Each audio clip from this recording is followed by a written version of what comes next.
Weep in despair, tremble in fear, scream for my pleasure.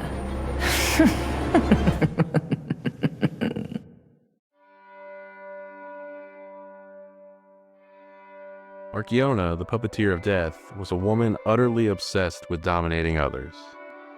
I'm not using obsessed as hyperbole either, as it seems to be her soul-encompassing motivator.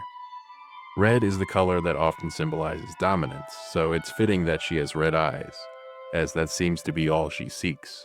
She's a dominatrix, but it goes beyond any superficial gratification or fetish. It is her driving force, maybe the entirety of her being. It's placed above any moral qualms, self-preservation, or care for others, not that I think she's capable of that. The description of her boss weapon describes her perfectly. Cruel blades are hidden within the beautiful exterior. You can't fix her, because if you took all the cruelty out of her, I don't think there would be any her left. Just a pretty shell. Most alchemists do terrible things despite the death and damage they cause, for some misguided sense of the greater good or evolution. Markiona does terrible things because of it. Any good that comes of it is collateral damage. It is in this way that she turned this morbid ambition of hers into what she considered the ultimate domination, won through death, and in the process, completely altered the trajectory of Krat's history.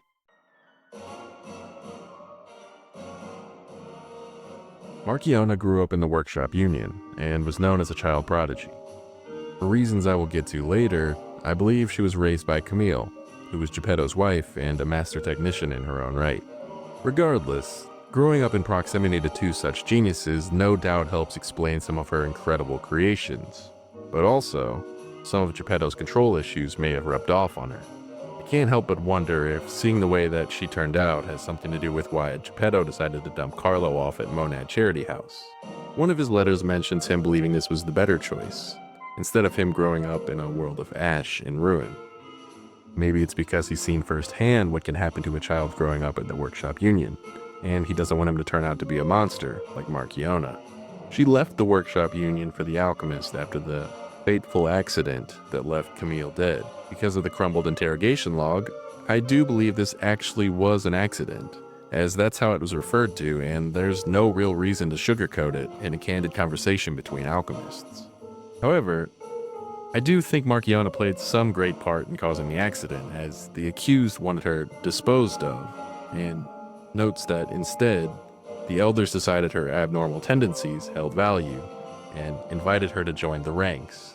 Not only did she join the ranks, but she quickly earned the title of Enlightened One for her discovery that ergo puppets can have an ego awakening.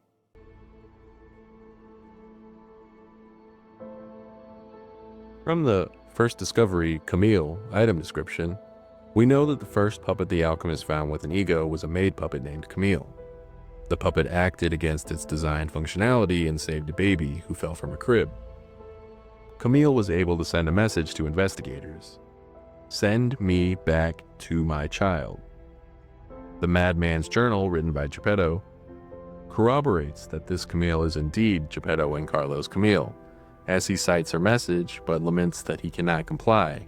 He can only bring the child back. Because of the announcement for the Brotherhood of Truth and the crumbled interrogation log, we now know that Markiona was the one to make this discovery, and that is considered her greatest accomplishment by the alchemists. The announcement reads, "It was she who discovered the secret of the sacred maid puppet, a sign from God that opened the door to the potential of immortality." The Inquisitor in the interrogation log asks, "Would you wish sentiment to stand in the way of the Enlightened One's greatest accomplishment?" She opened the door to the Order's discovery of immortality.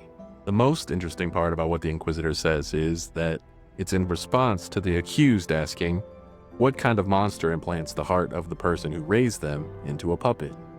Did she even mourn the loss of Redacted? This implies that Markiona implanted the ergo of the person who raised her into the puppet involved in the maid puppet discovery. We know that the maid puppet was Camille, Geppetto's wife. The accused is disgusted by this. The alchemists call it God's miracle that Camille was made into a maid puppet. I think it was an insane coincidence caused by Markiona's depraved obsession with domination. If Camille had raised Markiona, Markiona would have seen her as someone who had authority over her. For someone like her, being able to put someone who she viewed as having power over her into something she had absolute control over, like a puppet, would have been quite appealing, even if it had only been thought of as symbolic before the discovery. Further, she put her in a maid puppet, a servant in the form of a servant. This may have been her trying to humiliate her as well. But she found something that interested her much more. A perfect domination, one achieved through death, a way to truly make puppets out of humans. This idea seems to be substantiated by the Morbid Ambitions amulet, which reads, "Her endless desire to dominate others gave her the strength to approach the truth. She found out the truth about Ergo because of her bizarre compulsion to dominate." Her discovery is described as opening the door to the Order's discovery of immortality, and we know that to the current iteration of the alchemists, this generally means evolution through the carcass monster elixir. This would mean that her Ergo discovery directly led to the creation of carcass monsters, and indeed, the accused from the interrogation log seems to associate her with them, saying, "Look at those carcasses, the abominations she created." The game stops just short of saying that she invented the elixir, but she has created her share of carcass monsters, and has a great interest in spreading it. According to the announcement for the Brotherhood of Truth, her arch-puppets were created with the purpose of spreading the elixir throughout Krat. The same announcement and the secret letter with the Ouroboros emblem both refer to her proving her loyalty to Simon, which implies some distrust on his end, which is likely warranted. For now, she serves under him, but I imagine that's eating away at her. She doesn't seem to be a true believer like his other followers, and is likely biding her time until she can put him underfoot. The elixir is likely more of a streamlined method of creating puppets from humans for her than the next step of human evolution. The arch-puppets are being planned as the foundation of the Order's great armies, so I imagine in her mind it goes like this. Turn everyone into carcasses, take the Ergo from the carcasses, put the Ergo into arch-puppets.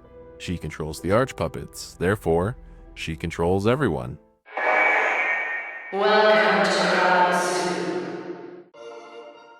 Krat Zoo was founded and owned by Colonel Little, but the alchemists saw value in it for experimentation, so they killed him, blamed his crocodile Rex, and bought the zoo. Soon after, they disposed of the zoo manager and taxidermist, Filato, and Markiona took the zoo as her domain.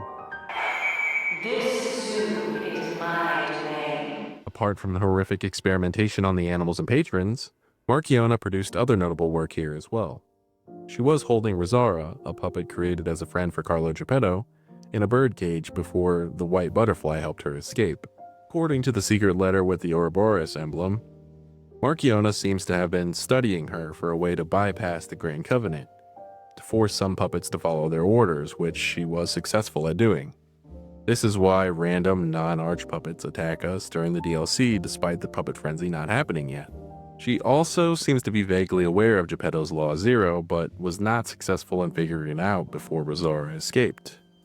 It seems like the alchemists had been expecting something like the puppet frenzy out of Geppetto and were trying to find a way to counter it.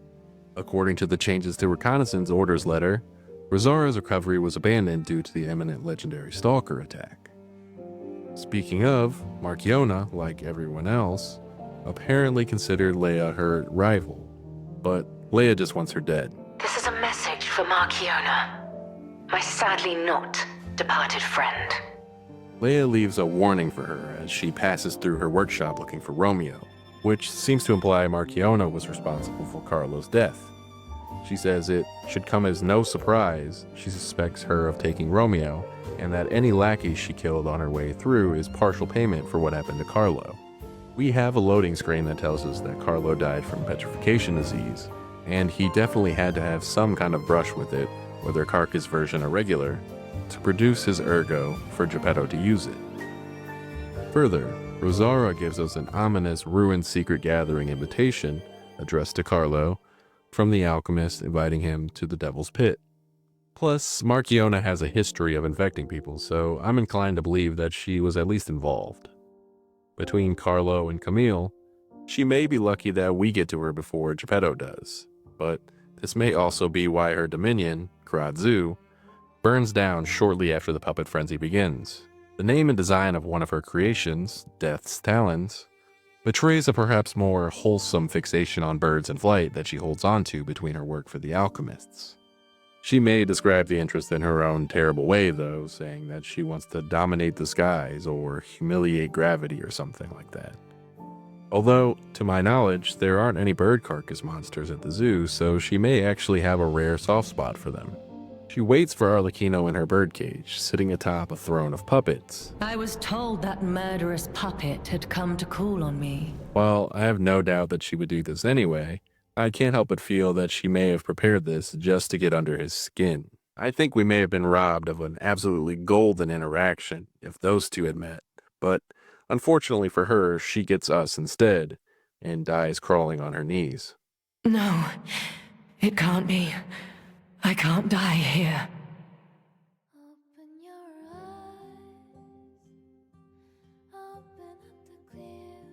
Fitting for a woman obsessed with domination, Markiona is adorned with a number of pieces commonly associated with a dominatrix, including thigh-high boots, super high stiletto heels, and a leather corset. Her pants look like black latex or something similar, while her waist belt attached to a double thigh garter combo is reminiscent of something you'd see on a far more risque dominatrix uniform. I wouldn't be surprised if there's a designed version of her out there where she dons a whip, although her grab attack does involve bondage. Can't get away quick enough, can you? Her stupidly long fur collar/boa and some sort of a reptile skin lining on her cape and collar while running a zoo could be seen as a symbol of her cruelty. The elephant in the room is her blue skin, which would seem to be from overdoing it with the exposure to ergo from her puppet controlling device, and ball weapons that look to work by running ergo through one's veins. We've seen something similar on Geppetto, who has a similar puppet controlling device, but this seems to be limited to his hand as he is a bit more restrained in using it and doesn't use his to make giant energy balls. This is likely killing her, but she likely does not care, so long as it allows her to dominate others. Despite dying so early on in Overture, she may have been the single most important person with regards to the Krat disaster. Her discovery of maid puppet Camille seems to have led to both the creation of carcass monsters and Geppetto's idea to bring Carlo back to life, making her indirectly responsible for the puppet frenzy. She is likely at least partly to blame for the deaths of Carlo and Camille, and fully to blame for the deaths of countless others. It seems odd that she is never mentioned in the future, but I imagine this is because her death to a random, and the alchemists not really being a group to celebrate their losers and losses.